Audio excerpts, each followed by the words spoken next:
Assalamualaikum warahmatullahi wabarakatuh. Perkenalkan, saya Hariska Widantri Sisianingrum dengan NIM 2022 1880 117 dari kelompok 8 AIK.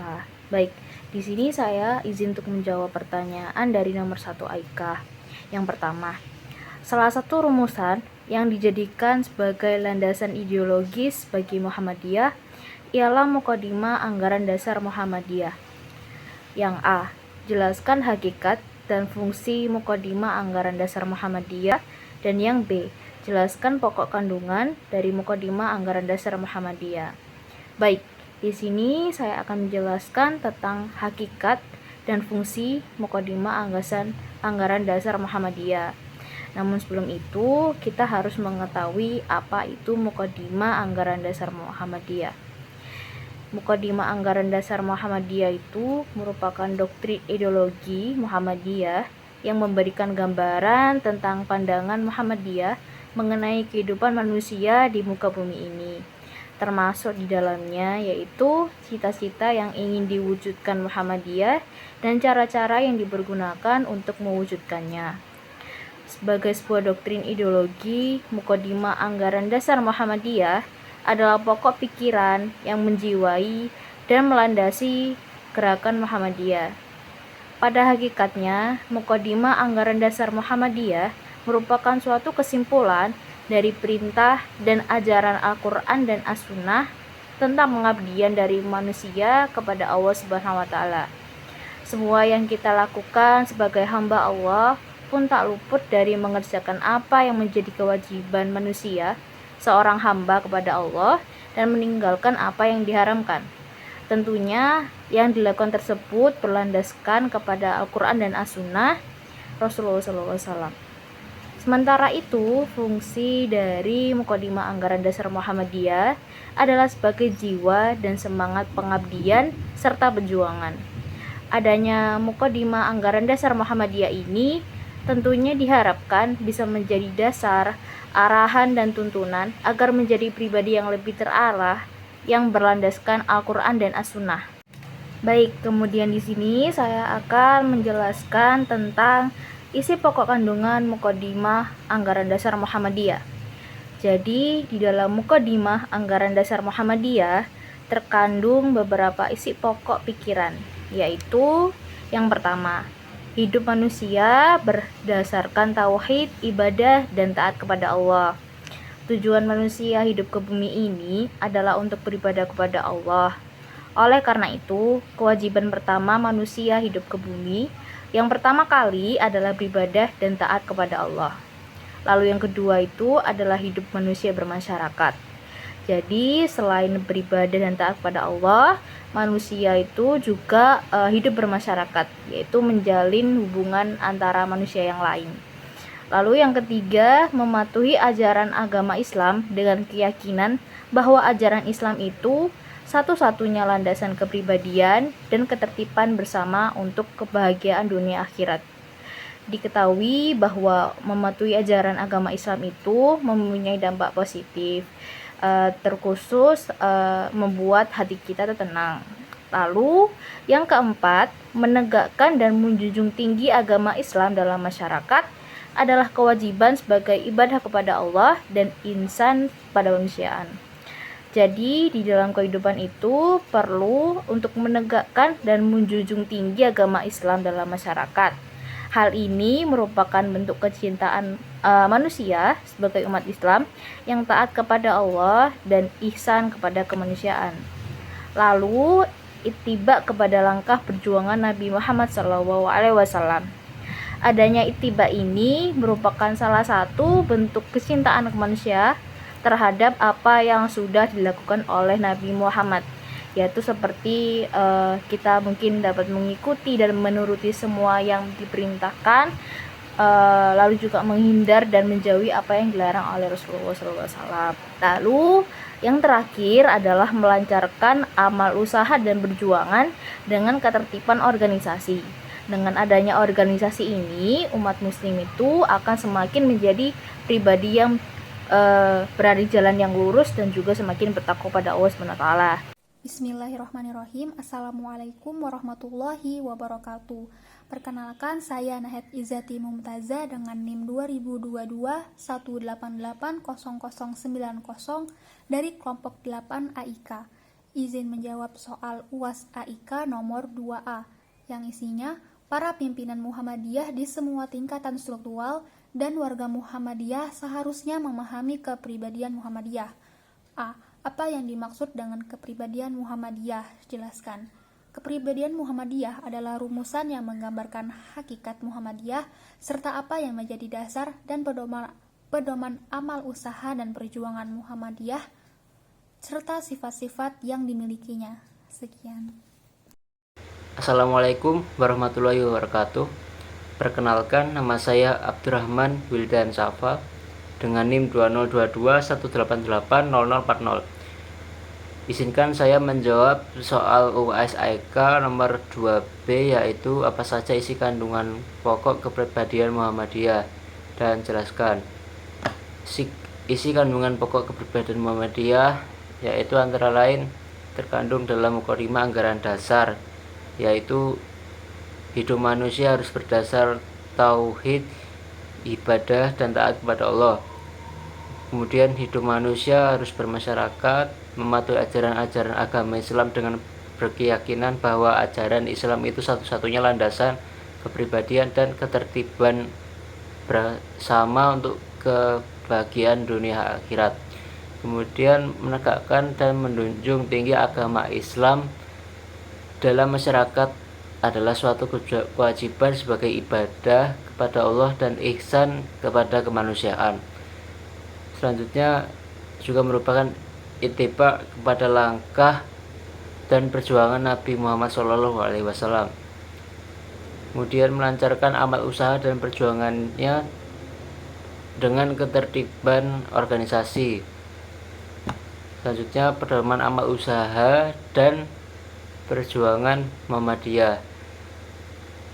Maka menilik dari dasar isi pokok kepribadian Muhammadiyah tersebut, apapun yang diusahakan dan bagaimanapun cara perjuangan Muhammadiyah untuk mencapai tujuan tunggalnya harus berpedoman, berpegang teguh akan ajaran Allah dan Rasulnya, bergerak membangun di segenap bidang dan lapangan dengan menggunakan cara serta menempuh jalan yang diridhai Allah. Kemudian isi pokoknya secara ringkas yaitu kepribadian Muhammadiyah adalah sebuah rumusan yang menguraikan tentang jati diri, apa dan siapa Muhammadiyah. Kemudian dituangkan dalam bentuk teks yang dikenal sebagai matan kepribadian. Matan itu suatu isi pokok kandungan dari kepribadian Muhammadiyah. Dalam matan kepribadian Muhammadiyah itu terkandung kepribadian Muhammadiyah adalah untuk menjadi landasan, pedoman, dan pegangan para pemimpin, aktivis, dan juga anggota Muhammadiyah dalam menjalankan roda organisasi, gerakan, dan amal usaha agar tidak terombang-ambing oleh pengaruh luar dan tetap istiqomah kepada cita-cita dan perjuangan Muhammadiyah serta cara memperjuangkan cita-citanya. Artinya tidak terpengaruh oleh paham-paham lain, agama lain, ideologi lain, aliran-aliran agama lain, isme-isme, gerakan-gerakan politik, gaya hidup, kebudayaan, dan peradaban non-muslim serta cara berpikir non-muslim seperti cara berpikir barat, negara sekuler, liberal, dan sebagainya. Baik, itu jawaban dari saya untuk soal nomor 2B. Terima kasih. Assalamualaikum warahmatullahi wabarakatuh. Perkenalkan, saya Najam Maulana Hasan dengan NIM akhir 0004. Pengertian tajrid secara bahasa berasal dari kata jaroda yujaridu tajridan yang bermakna asli, murni, tidak ada tambahan dan pengurangan. Tajrid dimaksudkan secara bahasa Indonesia berarti pemurnian. Maksudnya di sini adalah memurnikan hal-hal yang bersifat khusus. Istilah ini populer dikatakan bahwa pada Muhammadiyah yang berada antara tajrid dan juga tajdid. Dalam masalah ibadah, umat Islam harus tajrid dengan mengikuti Nabi Muhammad dan tidak ada pembaharuan sedikit pun. Sedangkan dalam muamalah, umat harus tajdid, yaitu umat melakukan modernisasi dan juga pembaruan. Izin menjawab soal AIK nomor 3B yang isinya Muhammadiyah sebagai gerakan Islam dakwah amar ma'ruf nahi munkar dikenal berwatak tajrid dan tajdid. B. Apa yang dimaksud dengan berwatak tajdid? Jelaskan. Dikutip dari buku Muhammadiyah Gerakan Pembaruan oleh Dr. Haidar Nasir, tajdid bermakna pembaruan. Kata ini setara dengan tajdid yang artinya sesuatu yang baru. Istilah tajdid dikenal luas di kalangan Muhammadiyah sebagai suatu gerakan pembaruan. Sekian. Assalamualaikum warahmatullahi wabarakatuh. Perkenalkan, nama saya Karisma Alfiana dengan NIM akhir 105. Di sini saya akan menjawab pertanyaan nomor 4A, yaitu sebagai pengawal dakwah agar umat Islam mengamalkan ajaran Islam secara benar baik dalam bidang akidah maupun ibadah. Jelaskan pengertian ibadah menurut Muhammadiyah. Menurut Muhammadiyah sendiri, ibadah ialah bertakarub atau mendekatkan diri kepada Allah Subhanahu wa Ta'ala dengan jalan menaati segala perintahnya dan menjauhi larangannya, dan juga mengamalkan segala hal yang diperintahkan oleh Allah Subhanahu wa Ta'ala. Dari bentuk dan sifatnya, ibadah sendiri dapat berupa ucapan, perbuatan, menahan diri, dan juga menggugurkan. Sementara itu, dari hukum segi pelaksanaannya ada dua jenis ibadah. Yang pertama ada ibadah muamalah, yaitu di mana segala perbuatan baik yang tidak melanggar syariah. Kemudian yang kedua ada ibadah mahdah, yaitu apa saja yang telah ditetapkan oleh Allah Subhanahu wa Ta'ala dalam bentuk perincian, tingkah, dan juga tata caranya. Ibadah muamalah sendiri bersifat umum, yang dimana spiritnya berasal dari Allah Subhanahu wa Ta'ala, namun teknisnya itu diserahkan kepada manusia. Misalnya, Allah memerintahkan manusia untuk menuntut ilmu, seperti contohnya bersekolah, mengaji, dan lain-lain. Kemudian berbeda dengan ibadah mahdah, ibadah jenis ini itu khusus, dimana jadwal pelaksanaannya harus sesuai dengan instruksi yang sudah diberikan oleh Allah Subhanahu wa Ta'ala dan juga dicontohkan oleh Rasulullah. Kemudian Muhammadiyah sendiri meramu ada dua jenis ibadah secara unik, yaitu dalam ibadah mahdah Muhammadiyah hanya mau melakukan amalan-amalan yang jelas dicontohkan oleh Rasulullah. Kemudian dalam Muhammadiyah selalu berdimensi dan juga dinamisasi. Sejak awal Kiai Haji Ahmad Dahlan, pendiri Muhammadiyah, memandang Islam bukan hanya sebagai sebatas agama pribadi yang mengatur hubungan antara manusia kepada Allah Subhanahu wa Ta'ala, tetapi lebih dari itu, di mana Islam adalah sistem kehidupan manusia dalam segala aspek. Karena itu Kiai Haji Ahmad Dahlan mengajak umat Islam di seluruh dunia untuk memurnikan ajaran Islam dengan kembali kepada Al-Quran dan juga hadis sahih. A'udzubillahiminasyaitonirrajim. Bismillahirrahmanirrahim. Assalamualaikum warahmatullahi wabarakatuh. Perkenalkan, nama saya Muhammad Farel Septariavara dengan nomor induk mahasiswa 2022 1880021.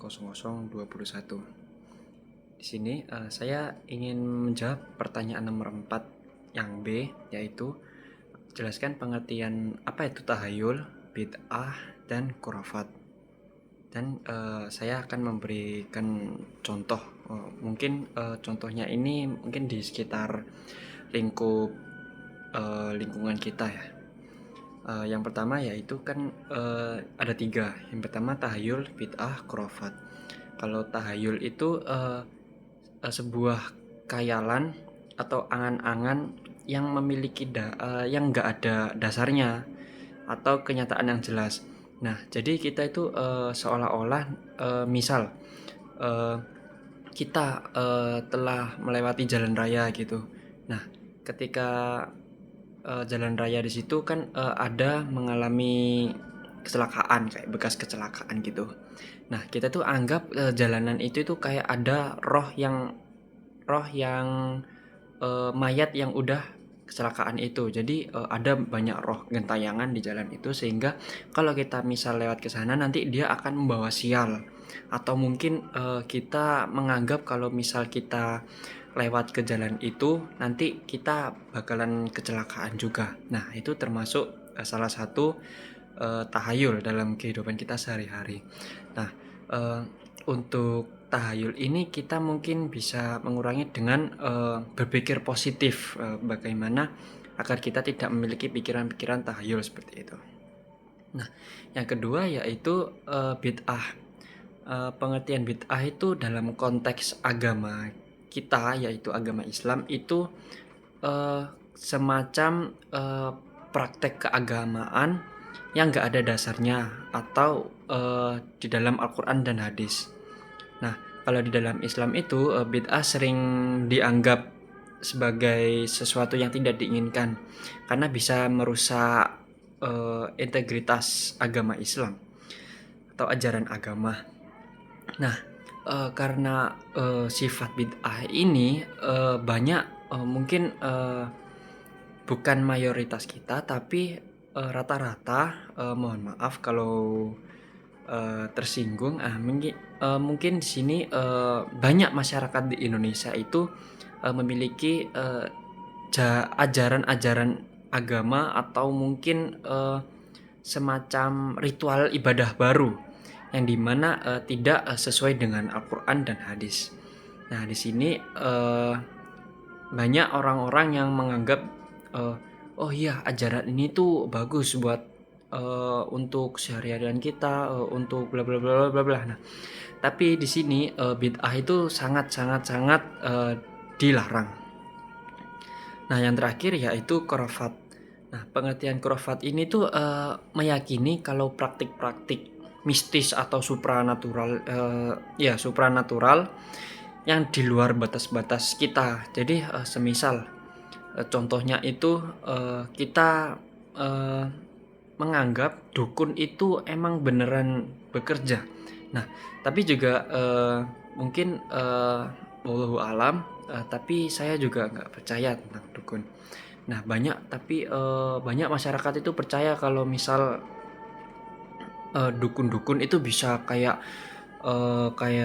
memperlaris dagangan, terus mendapatkan jodoh. Nah, itu salah satu contoh dari khurafat. Atau mungkin kita menggunakan benda-benda kayak semisal kita menggunakan kalung, yang dimana kalung ini tuh nanti akan semacam kita menggunakan kalung waktu tidur. Nah, itu nanti untuk mencegah mimpi buruk. Nah, itu termasuk khurafat. Atau mungkin kita menggunakan batu atau benda-benda tertentu, itu nanti dia akan membawa keberuntungan atau perlindungan. Nah, itulah contoh dari khurafat. Sekian dari jawaban saya yang mungkin insya Allah bisa dimengerti antara 3 pengertian itu, yaitu tahayul, bid'ah, khurafat. Sekian dari saya. Wassalamualaikum warahmatullahi wabarakatuh. Selanjutnya saya akan menjawab soal nomor 5. Pertama-tama saya dengan Roman Sakpar Mandala Syahti Putra dengan NIM akhir 057. Di sini soal nomor 5 mempertanyakan tentang kesetaraan gender. Soal nomor 5A adalah bagaimana pandangan Muhammadiyah terkait kesetaraan gender ini. Lalu ada pun yang B, bagaimana peranan perempuan Muhammadiyah dalam hal ini. Saya izin jawab yang A terlebih dahulu. Sebagai organisasi Islam, Muhammadiyah itu tidak memandang perempuan maupun laki-laki karena keduanya memiliki peranan yang sama-sama penting di dunia ini dan sama-sama diberi tanggung jawab dan hak-haknya masing-masing. Karena semuanya setara di hadapan Tuhan Yang Maha Esa, Allah Subhanahu wa taala. Lalu untuk yang B di sini, bagaimana peranan perempuan Muhammadiyah? Tentu saja peranan perempuan di Muhammadiyah itu sangat penting. Untuk apa? Untuk keberlangsungan kehidupan bangsa, untuk memberdayakan bangsa dan semacamnya.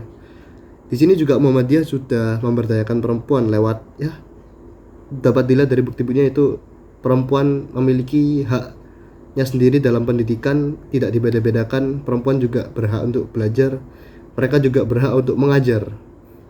Jadi mungkin di sini untuk jawaban nomor 5. Sekian dari saya. Assalamualaikum warahmatullahi wabarakatuh.